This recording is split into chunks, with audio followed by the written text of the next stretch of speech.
o le viinga ma le faamanu e tumau atu lava ia Iesu Keriso o le mapule awa foi o mawhai ei foi o na tātou whātau nu uina le tātou por kalame masani Talanoa le Uso i lene ia fiafi ia whātalo whātu e nai tu o le tino Keriso ia o Kerisiano lua Grace Recipients Community Church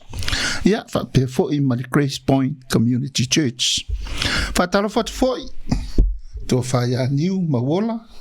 ia ma le mawhitanga i o tilangi Grace Recipients Community Church ma lor soifua ma lo fo le langi ma wo ma paanga i le ngalo o tō Talanoa le Uso ma lor soifua manuia ma le langi ma ia fatalo fot foi o uso foi ma te vasi tō fo le ia fiafi o fo tato feido inga pa le manuia i dumo e foi le tuore nei a fiafi a mano soi fo e la sunga fengainga Mafi Mataafa sunga fengainga Efeso Fonoti ia fa pele to ina ia Sione Tatupu tatu fantasini fiafi ia malo lava no dula ia male vai aso Siki vai aso Kiro ko mo aso le ngano ko ma ko fa wa fiki melenga i ko na ia kidele mafkanga desa ia pe se tong karanga dusu fo ikusai mali fenga malanga fo isaka ko yengi fiki le na mua fo iu ia pula minaka tala a ka unga ngar fe au fiki a tala a ole tala ole rantini lo falitu rantini pe paunga i pungu ko me ka ko maranga wa ku ya o le ki lu fa fiki so le oso ke du ka rango nga fiki ke sa du ngo fo yo se vai kaimi sa ngo inga va la sunga o le vanga so i fo yo le fa fa la nga fa fonga i ka ngo a fo i fa fiki se foi de manga yo dia nga fa ngulungu kai yo le ka muri ko a fo i siki ya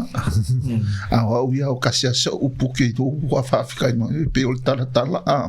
ya o kai do ngana o de winga fo nga fam karang ya o aso se me ke aru ile ko ngol pulo vinaka yo ya da voi morisi pure vinaka pula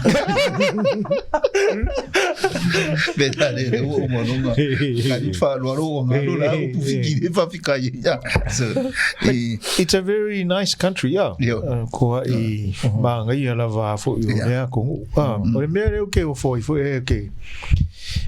sa uma uia ile va inga vo ia ia como ko Pacifica e ngovo e afia mo sio ka ko como foi samo ile tele na wa kanga ka vo ile o lo anga ifiki ka fa you know when we ka ko wo ile ka ko malanga ko ikumu an va ile nga ko palangi uma ka ko mai voi fa penga vo ka ngu ko yo ka ngu ko si va ile o palangi le fa mangu ye inga o ko ngu ne le meole ke le o ka fa o sa ia le pe sa mo se ka ko ngu a ke danga paranga por ko ko fa you know ya la de sidia ma fo nga me ia fi wa ai foi a fa pe ka ko ir ku spa le ai o ka ko malanga le nga ko ngi fiki ma ngai al malanga ya ke u ya fu ngali sa il ka ko kai min ka ko ma fu kai au loko yo ko ngi malanga fa pede o le mo le bitu ko ngo fa ka si se o ta but there was a time sa ka ko ya i ma ai nga ma au loko ka ko ki do fu le culture fiki me au loko ya wa ka ko mai sa mo ma sangi me ya ka vai fu culture fiki mo au so le ka rofa fo i ka mo fai mana nga du ka nga du ka pe o me nga o me ko ya o le fa hai fa ka inga il ka ko ka sa ka ko sistema fo tala cho mana nga Kerisiano ya ke le fo sa ia pe o le nga kia o both sides o le meu ka kiki doi fo o le culture da kungu u mo au loko ia plus foi ma ben ka ko mo le conference ka ko ia foi por retreat ka ko ia fai fi au sa ka ko ia ia wa o le kungu le e foi le a fai pe ngaka lo alu ifiki mai me e farkari malo you get a wrong impression o la kungu because the pelanga ko wawa ye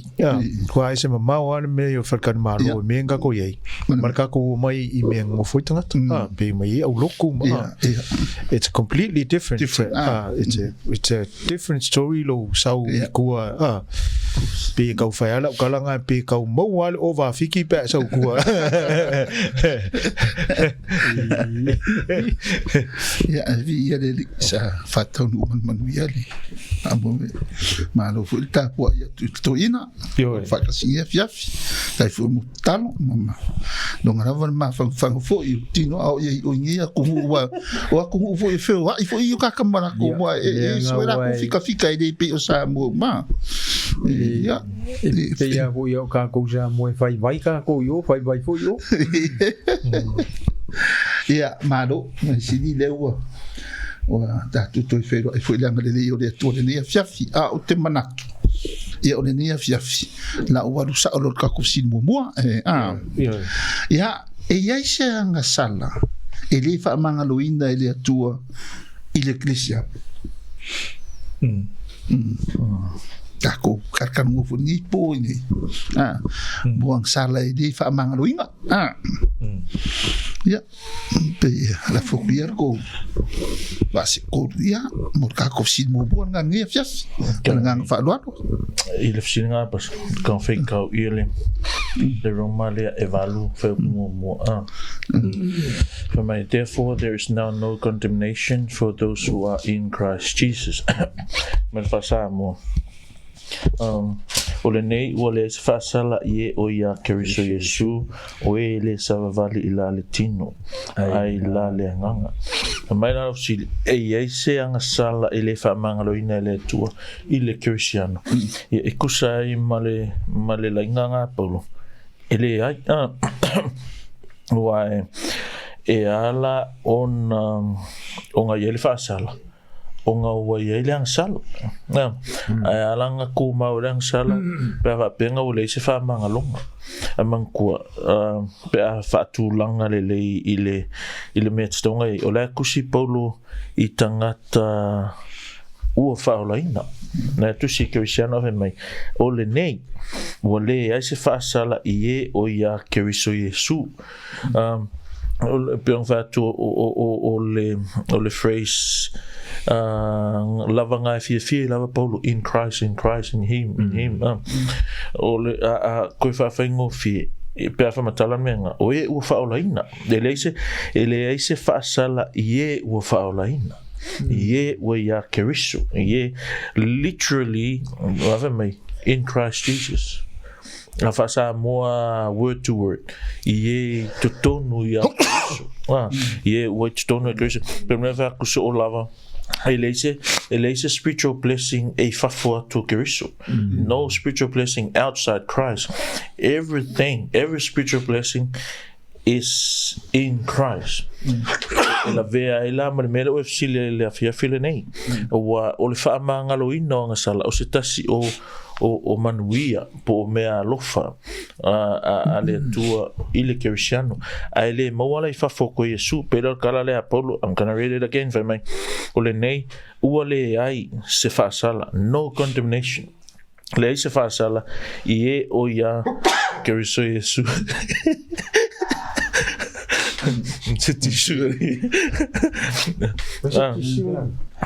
o le nei ua le ai se fasala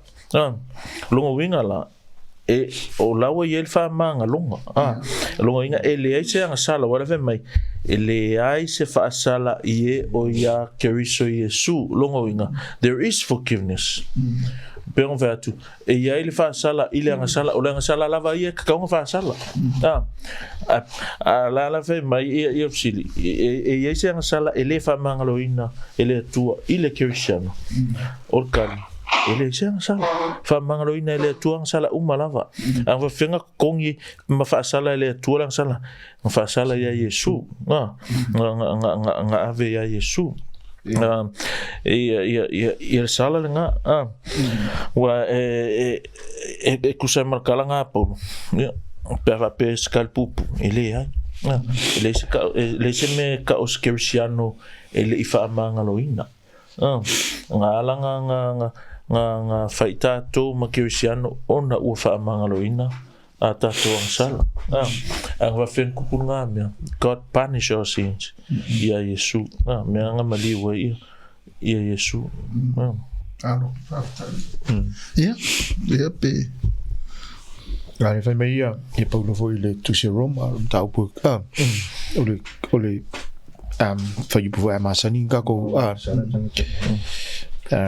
for the wages of sin is death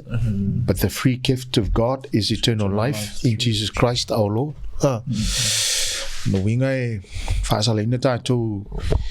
i le agasala o le agasala pitai ua lave ina umakakou o Yesu ma faamagaloina tātou ia e pe kau o le kau ke kalangoa i le Kerisiano ko ia ka kai le Kerisiano ua esera ngam kaupu a le anga i maili fesili pe ia se Kerisiano e agasala ai le mfai le tuanga faamagaloina ia pe ona saunoa ia le whenga e tu sai ma o ngā tuspa ia ele ai pe foi o mele a le o ngā manga o mia pea le pe foi le doctrine foi le sanctification le faamamaina wai e lan mea le manga o mia le sanctification o ngā kako ke agasala pea ai o ngā e iai le mga upule a e whaia e le atua le vaia o le sanctification ia kako ia so uma le lai mafua i o ngā po le afo i ale lo loko pe yang kako kalango ke lo kaimi ele ise agasala e sili o ngā e so o ngā lo loko ele o ile au faamagalo le tu ele vuze agasala e so o ngā mawolunga ele mafai o ngā o ile au faamagalo le tu so you know au le winga ngame o kako fafta ia ile li why you know pe ang kako kalango pe everyone sin and for me Yesu fa fiku nga fulu nga fiku and if we vava ai nga sa nga Yesu nga ko langonga inga le kele o ka ko fale kongo langona ina le o lo tatou makua fa ka va maluka ko vai ele ai stanga time fa iunga fa fia mi kongo lo langingi awa ka ko ke lo ai asema manu o le alofa o le tu e faamagalo i ka ko ai fanguele ai masisi o ka ko e fa iunga sao se metasi you know pa fu ya o ngal tu spai mali so fu ngale ka ko ke so again e le fa pe voile o se tala ka ko ke fa malo sia pe it's a license to sin but it's the reality is we sin we are frail and weak and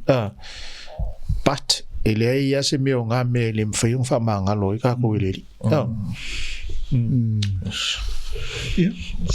so mana foi tu sempre tato fisi mo le nefs o ia da jailo ile lo fole tu lona lo fa pali malona ono sa ya o fisilia ia ele pa pe da jele allo ile ang sala le ita tu jang sala e uia inu fa mangaloina da tungsa hada tung sala pe no ma o me sunga ba fe ngal ni fia ia ai o le fa ia ina la bor tangata ia malona o langa e afu ina ia awone ina i mawon to nga mele ina ia mauchino o la manga lo lang sala ole langa o tangata ia so uma ia fa peon fa ia ina ia so uma ina ia lo ai awone nei tupultanga mele ile tangata Kerisiano le ia ole fa pale la male ono sa ile tua malona nga malu le ono lona lu fatuno and it really pe ka kongi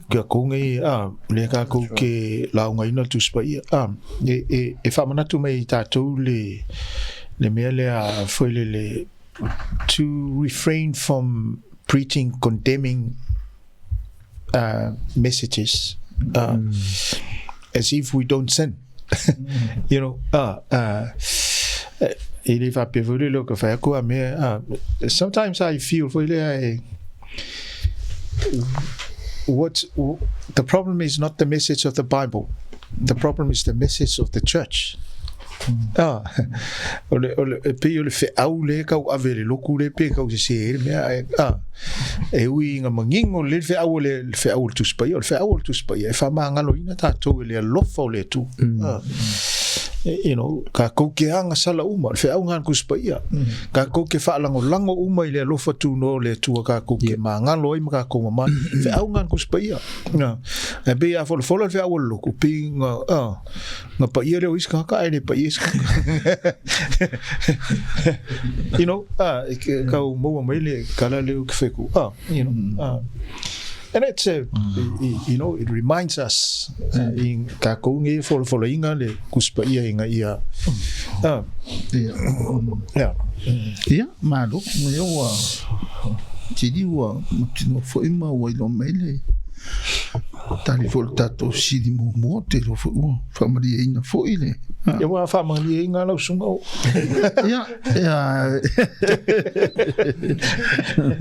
ya o te ton fo ia ai to fa si si fa mtalanga ia tatu fesili le lo ngua mo ne e ma fai ona tupu le me te me le o le ola e au noa masianga sala e tasi ile o langani e mokupunga koinga e anga pawal mele o ke loa e kire ngi mi ong sala e au noa masianga sala yes I think all Italy pe e koe no arka kom ka upule is foi ata to Talanoa nga iskim ma ka ko fa vasenga inai ma ka ko yoinga ele ais kanga ka ola Kerisiano tu salava poleale uma nga faamagaloina ka ko ma ka ko kalia inga le faolkanga ma kalia Keriso e pe nga fai mai sa o fai akule romane fitu kala Paulo ia mai Paulo, this is my war. I war against sin. O le tau o le mea. A le kauranga ka mo le agasala e le oera se you're not a Christian. Because if you ke nga I pe le agasala mo ka ko kanga kei mi uma. And again, nega kalango le doctrine of sanctification. Ka ko ke mga umia ile merga. Because ka ko ka wa ia I fo lu. You know? You go. Ya wa kau ama ka ku fa pe nga ka malo man manatu fa li fo tato sino ya la fa ku le ku ole ato fa ape o koinga pesili le buka kusili ngel pongi ngar kasial me o lo ai fa ape nga le langia bokiro arunga yo awa ngar kasial ka kanga fel wa il langinga ye ngom masang sala nga o Yesu au kako ka ko fa nga mai o le o langa nga sala ka ko ke nga sala ono wingala ele ya la se me fa pe le o langa ngi o le felo ile nga sala pe ka ifia nga sala ka ko ka so le felo mai I think ole anga ole mele ya ilo ka umara ka ko Kerisiano pa ka sim ka ke Kerisiano lo tato le lava o tātou tangata sala o mea kikirau I a e loangi e kia sala e kau faamama I lo kusilima pero la karawhai sovea ismatu karesia our sins humble us o tātou sala e faamagaloina o tātou wang faapenge I sisi peu Yesu e leanga sala e ki faamasi ngoa le langi a ko ala ia al menga Yesu e fai le la fai ne wa me faamasi no I ka umara vai kuru mo Yesu faamasi ngo Yesu ale ngala utala o ka upsisi le la pasa e fai una tupule me le o le ola au noa ma sang sala tasi o kalipu pula ele mai le fai Ioane ile episodes 1 John chapter 1 verse 8 fai mai a fai tatu te faapea ele aisa tatu ang sala melola ia le o se ai tatu ia tatu o faapea tani pasa o mantu mai we deceived ourselves when we say we are sinless or we don't have any sin we fool ourselves why I say I'm over kala Ioane we fool ourselves because we sin and yet it over me Ioane you say we means including himself olalo ngakal ang sala kakala kusi o Kerisiano ang sala nga ia le kusia o fai evangelia o so o Yesu o le ngalo faina ia afa pela ele isao Ioane ma ulua Kerisiano ia lava fela nga sao tatu a peole awareness nga le fa ko ia e se so ia tatu o tatu lo tatu te agasala lava e loe kākou e loe I le sina whapalepale I le sina 1 John 2:1 ngā iei whurkala re whemai sia whāna aue o te tusi atu nei mea ia te utou whaungla e le kala ia mai ina ne I agasala utou o le manga ongara le aposkolo I awanga I agasala ai pa ngā lea whameno la ia pe a whai fo I agasala se tasi o ia te I tātou le whautua advocate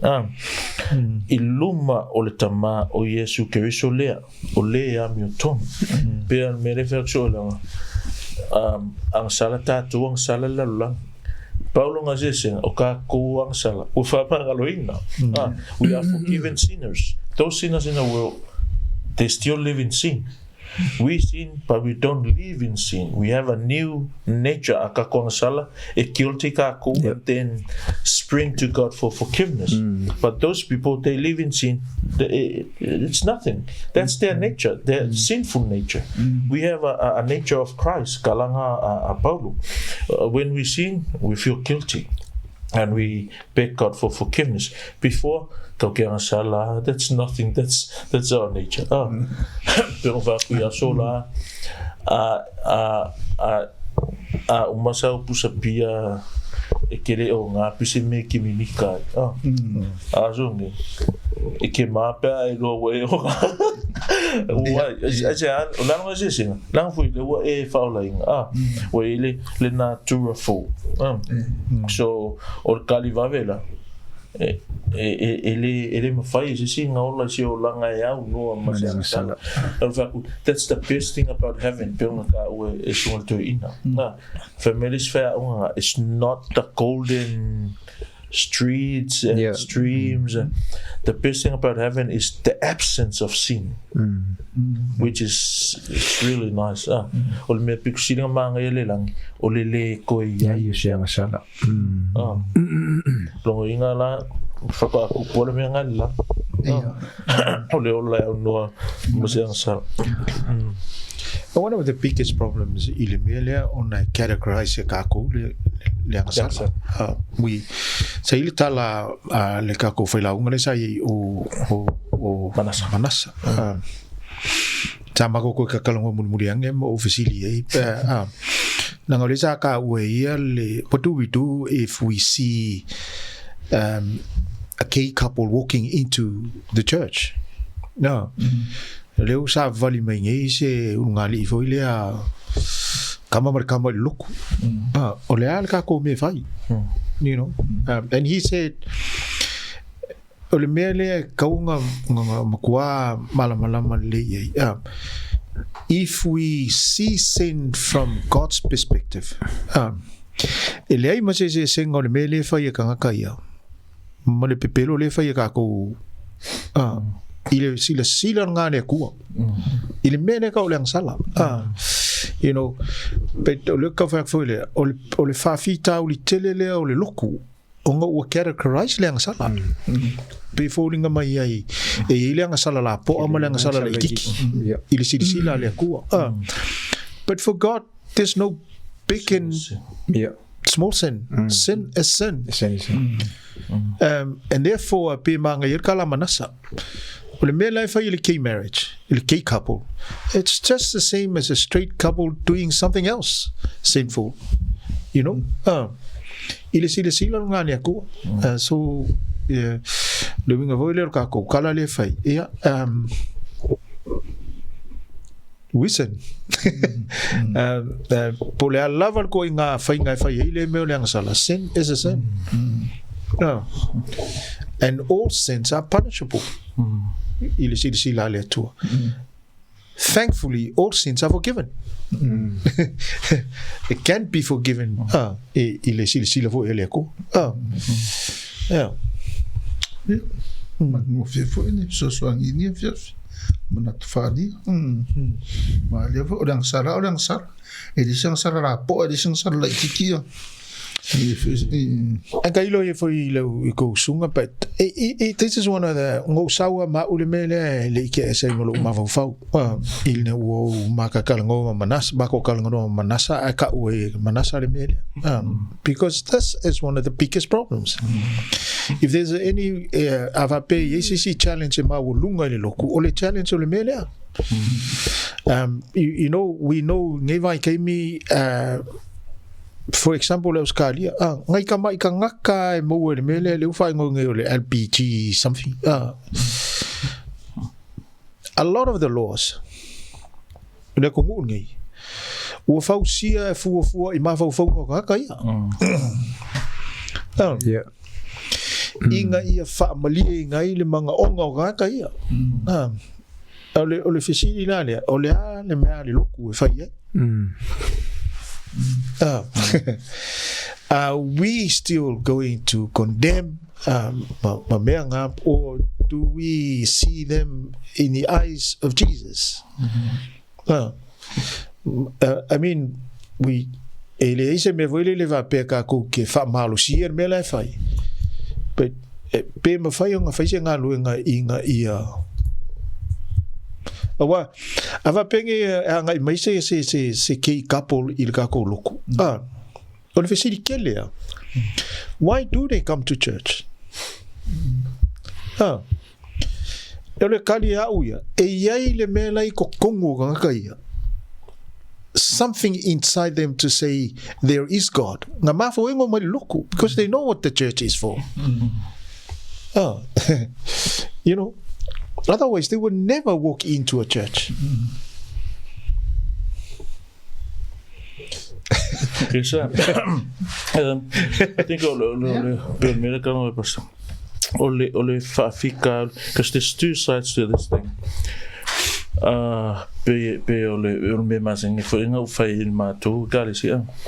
This is the thing. One sinner preached to other sinners. Yep. Like me, I preach to you guys. Sometimes our sins hinder us from telling what we're supposed to tell. Every time I preach, I feel guilty. Every time I preach, I'm preaching to myself. What the church needs to do is to call sin. Don't relabel sin, right? And the best thing and the safest place for the church is to stick with the truth. Stay with the truth. We may love the sinner. Of course we love the sinner. Because olisi saying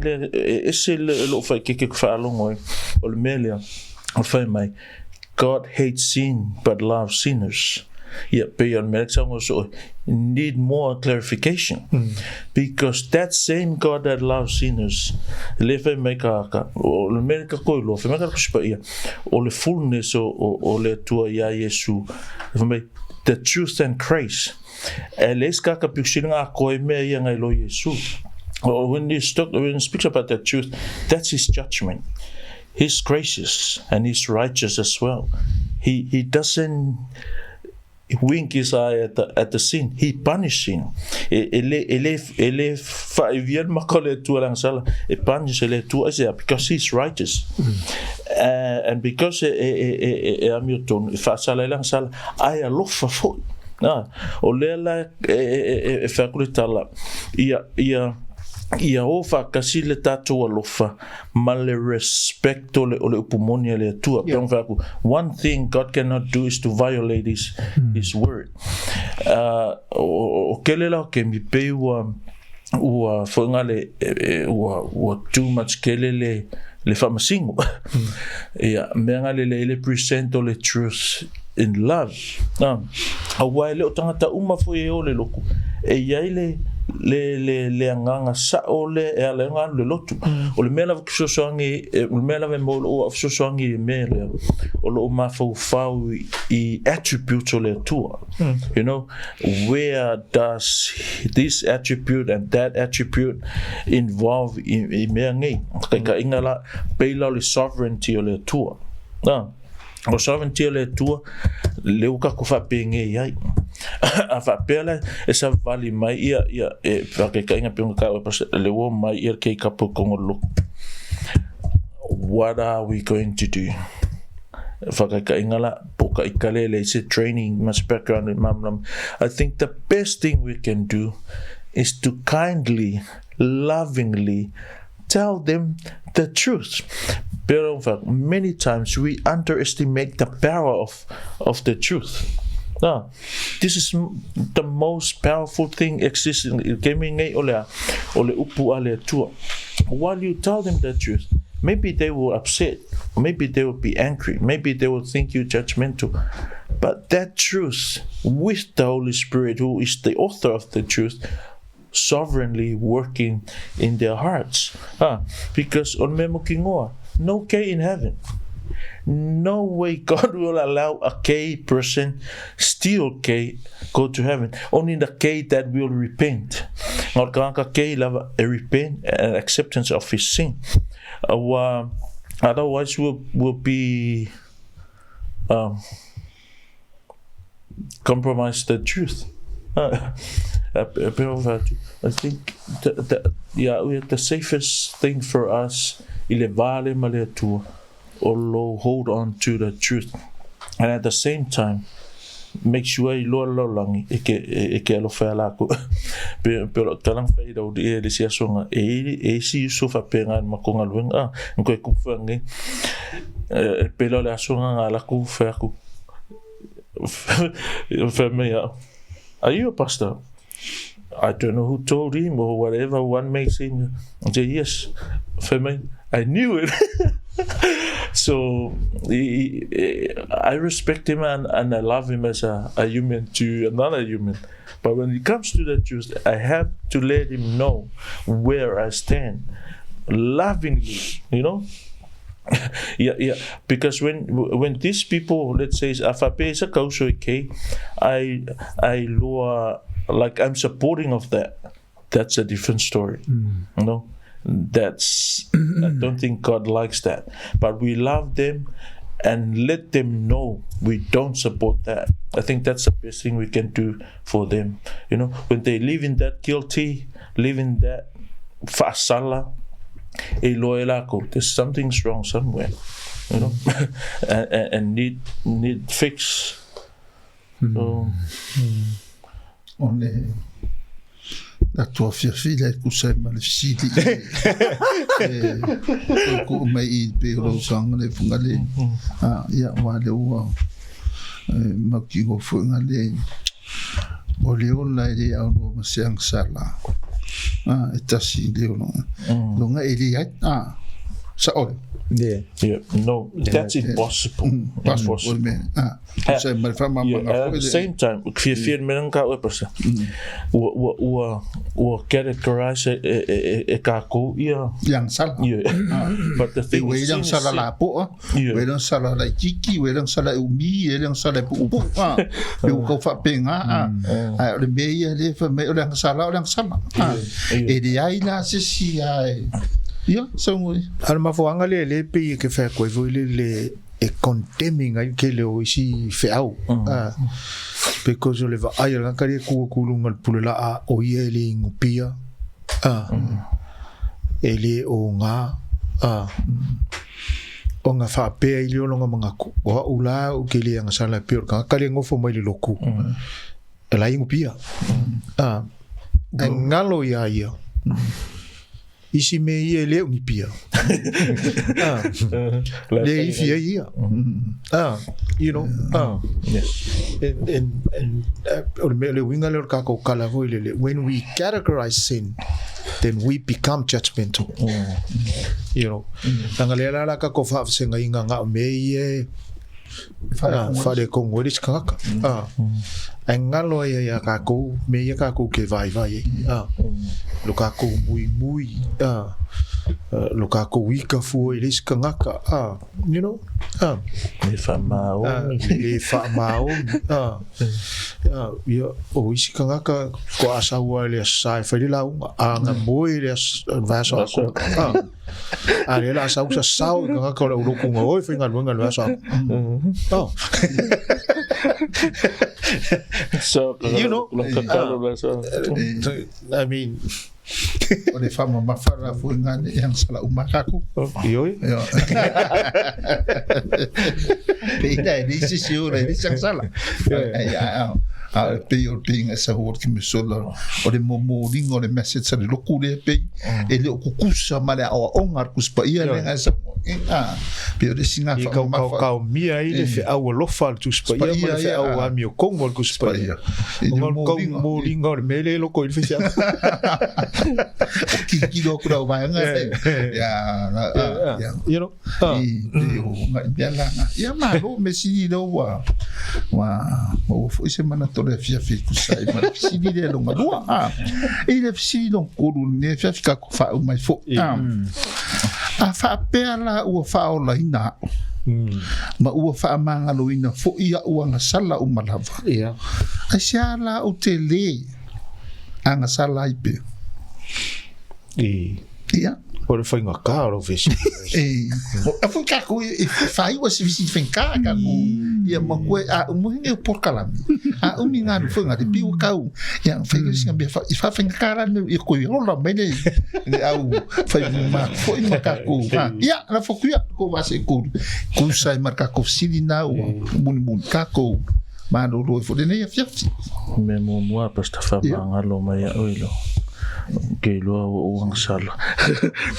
le ngala kala uang sala o violating akula fongo la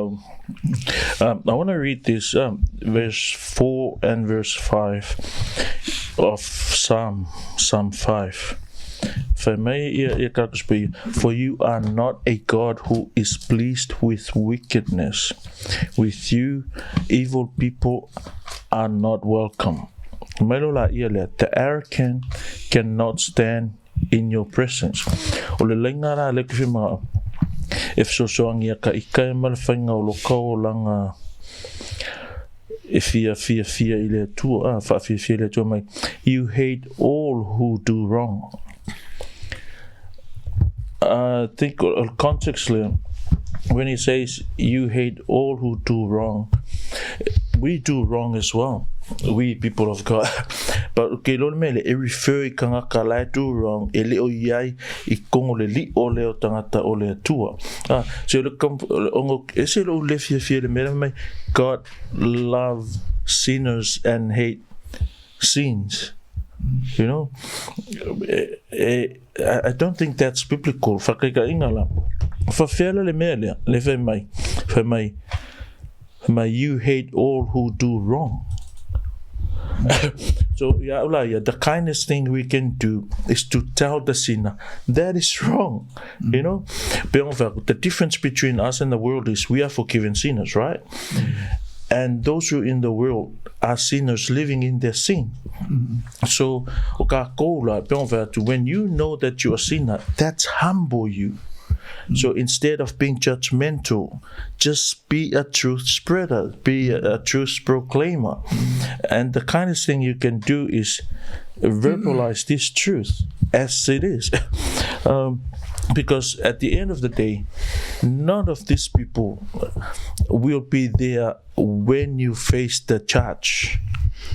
Oh, Jesus. One day all of us will be finished from this life. Ang kai ko kasila ya makulu mo famasino like you. Ya keme ke okay lo fafsanga ma Yesu kala Yesu savea. Nga e faya uma mea o fa ko ya. O ki fo ya nak foi Efeso. La menga e pala ai e faile o silia ka elo fefe langi ngai lola up. You know, peka fa pe amo fa mole la ve ino ka ko, you know, mole safe side of things concerning us. Le ala fa mai lo ala fili mun mulla pas a fa pe u fa la ina o fa mangaloina fo ia o sala umalava ai se ala o tele ang sala ai pe o kali filinga 2 Corinthians 5:17 fai mai o le nei a fai o ia keriso se tasi o le tangata fo wia ua mavae mea tuai whaauta ua whaafowina mea uma o le wingaranka ame ke leanga sala ipia leanga foi ua esele le kangakale i me mai kala polo ya kaltifa mai there's no longer I ele o ule ele ko yola o keriso ua ola itton ya te mea langa ele fa wa we penga sala a fe mai ele mai lo la yo Roma o kasilu a fe mai ole nei se a esa tato o putato te no fo pea ea ile ang sala ina ia fa tele ile alo fa tu no fa mai lo polo au ne fa pea mai o tato ua oti ilale ang sala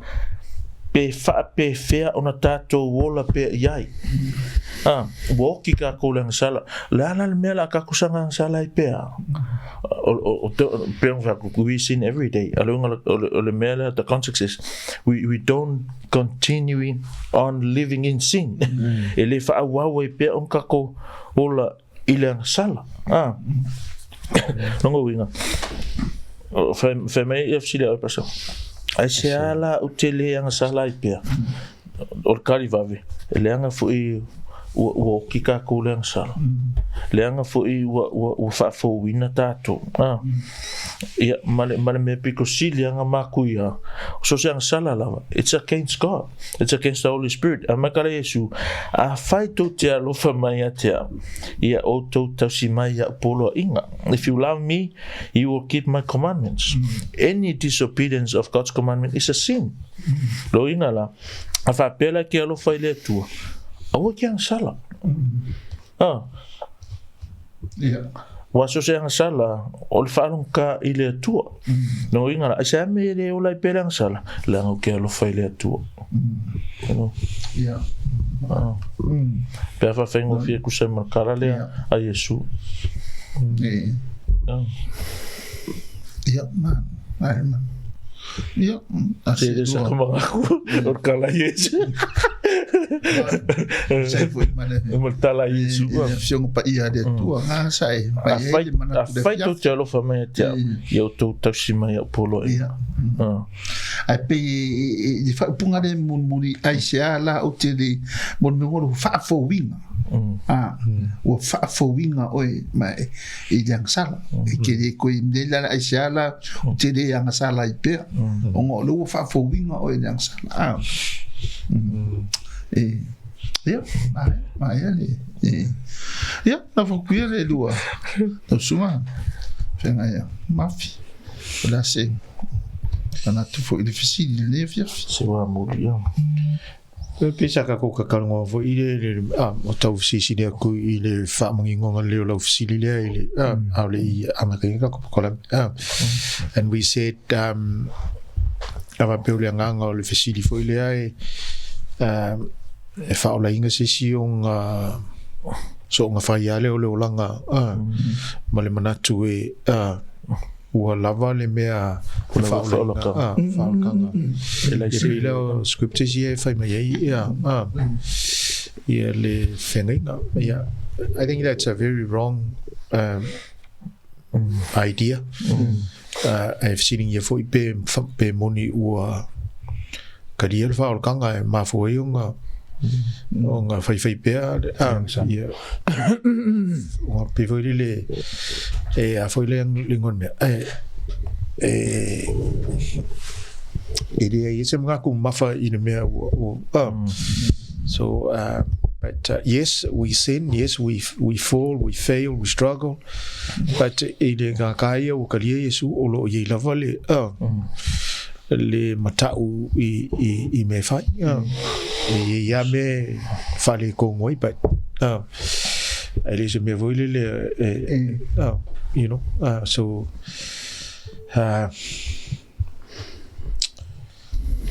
pe ka ko fo ia melenga ko amakama ia ono le whaingata lava leo le soifuanga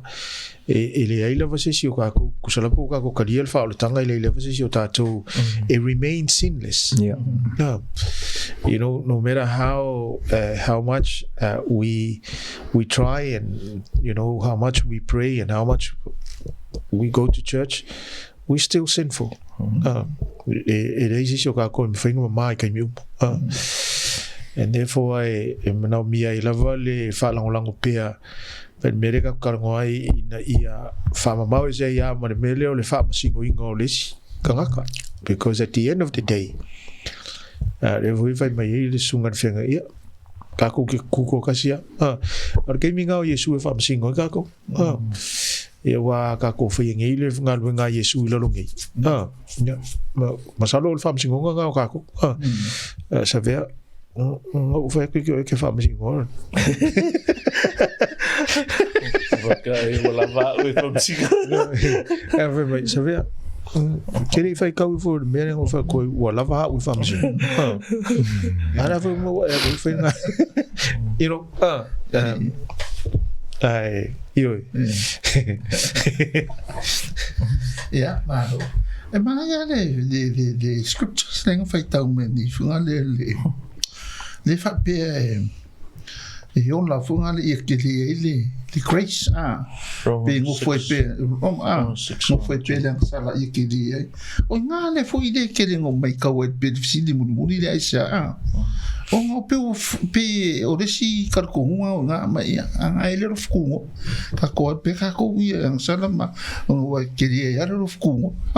ke le ro fuku le ko le faamagaloina me va penga I think that's o failonga ke le la nga I loa ele I faola ingastas ole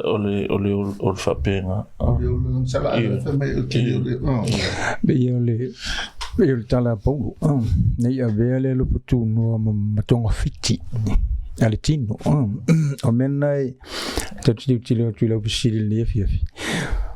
ele tauna tupulento inga me o lo tafa o fa mangaloina ta itale tu le dansa ale ala vai como foi e foi nga me ko yang sala mama ele kawan punga ka ko mal mal fa kanga mal ko fuanga le tuanga lenga mali Yesu ke ma fo peonga of so songi kele ya o ya personal ya o ya o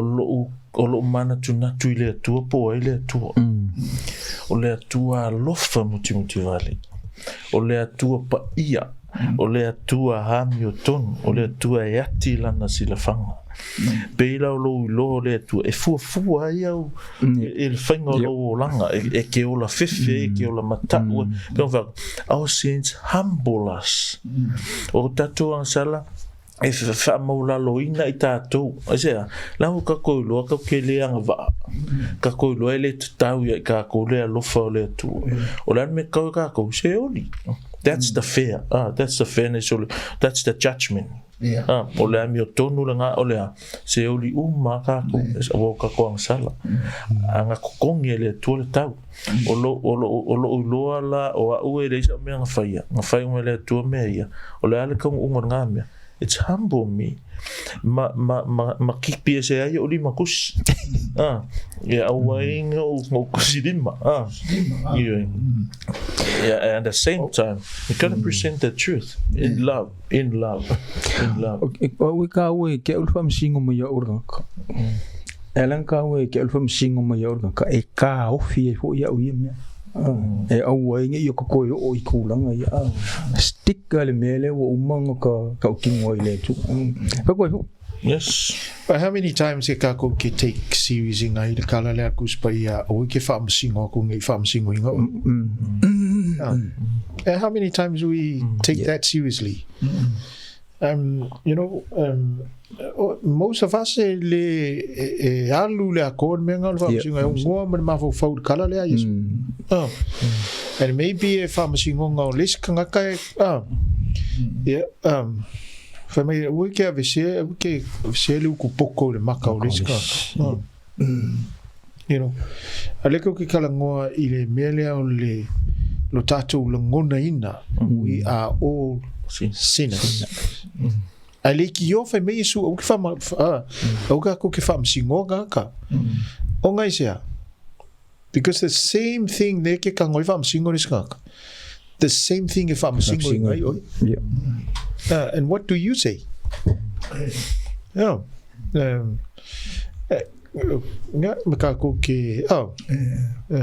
And again ele fa pe fa ya ku ame o se fa lo toteleina ole ola agasala ole ka ku I o ka ko ngol me ka fam singo pe o ka ka mo le agasala ese sanga ma discipline nga fu nga do wa ngala ka discipline o le fu la o cha chinga na fam singo nga wa fa ilo fa I se me o fa di kon is there differences between o beanga ma fam singo le ka kan o le agasala de ka kan o le pa ko me la ko kongo ka le sia o le ku wa sa ro discipline fo di nga mai le la ka ko e for the church be ya mo le nga e o ya o e fa I mo di mai o le a de ko be se mo ko finga ya se ko ka ma nga ni ku nga pe the purpose of disciplining is to restore someone okay so that's the you discipline someone with the purpose of restoring that person you never discipline someone with the purpose of destroying someone ela nga faile mele discipline loku nga ye ko fa fo I le uso ma ko fa fo winga le tangata por ela va se me o fa judgmental is to destroy someone condemning someone and for me that's a big difference and me voile alenga discipline ka ka le loku o le fa moe ye ko fa fo I nga ka I le me ka unga yai o le fa masingo o le fa moe ye mo ko fa ma le pepe nga o I su fam singo and that's the big difference so when we discipline with love we discipline with a purpose of restoring someone you know ole me so swangi me ka ko I le melo discipline wa nga fa pe ya ke la fa ungo me ama I do I fu I me ye lo ese o fam singo ese me ka tisa e pe America ngoi Paulo ya Cornito one of the thing nga sioki Cornito o le discipline o le agasala so o le simanga lai okay Paulo o le allow o me kupu kon look because there's a fine line between permesa kana family person il discipline ile nganga sao male fa masino o le simele o lo ile loku le koe healthy lo. O le mele o le lack le discipline in kongo le kalesi, which is the hardest thing. The hardest thing. Whakaikainga ia ele namala ina ka koe kalesi.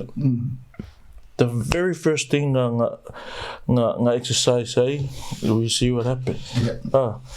A big on sa ngoi pas fa pela o ka ikare wang sala de la discipline ka ik pa ula var kala la fifa longi o se upualofa o ka lia o wang sala polear kawe la kang sala I accept hoki per pesam siluki ola maleo tio stari sa pai but one thing like if you along way ole anganga ikua kula o ingale fai ya kia ula ile siku. So when I do that, when it comes to a time oka ikale way position a discipline I have to make sure that is carried out. Ya le mea ngā discipline male nganga ia restore ia whaolaina ma le whaingo fia le mea lea pe ngā o le tātou tala ile nei fia pe ngā every time I preach, that's what is happening. I'm preaching to myself. Everything I preach. O le ala whakula kala. Awalangi avea lo shortcomings. E avoid ele ka ole pumoni. O le ngala kala. La ala ale whaola inga ka la. Ma le encouraging alo lato whaavai onga lo personal preference ma lo personal experience otherwise get someone else come and do it. Why? Because we are all sinners and every time we preach I'm preaching to myself as well. So whakekainga la whapela kakalai ola la guilty ile ansala le whamau awa okay, lo leia ke minga o le whamaongi. Lea la avea le culture lo loko. Ma mea la le present the message. La need e ka kalai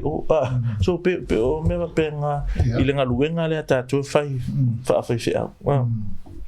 And you know, this judgmental spirit is always born out of anger. Self-righteousness. That's the spirit of judgmental, you know, and you can tell by and you can tell that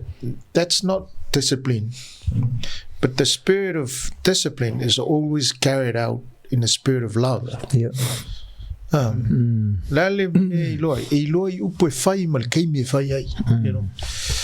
a judgmental spirit will always aim at destroying and downgrading people. Belittling people, you know.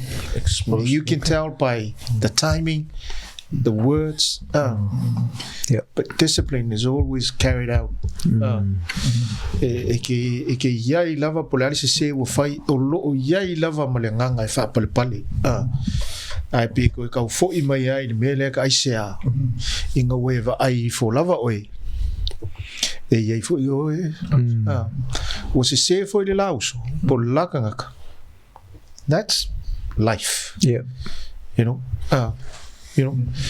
But ya ilo le nga famasingo. Ya na mau lo le mea. Always remember. Fangalo uma u fale kong. Ai mangku nga fale kong oriska. Always remember. E lafa o porque o se tago.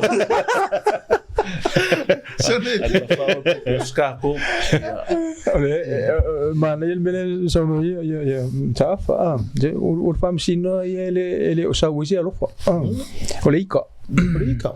isa sama ya lungo leika ya kama ya al disciplining o ka that's ma ke le mele sa ngo ya isa o le alofa discipline lungo le alofa manga o mier kan ka le ka ko alofa. And I think for you, the men are in fact, to discipline. le whaakanga in the context of we're all sinners. Au le whaakanga il kuspa ia le discipline le skanga why? Because it should be done in the spirit of love. Amen. E kolosi lo le lainga whaasalo ele aku.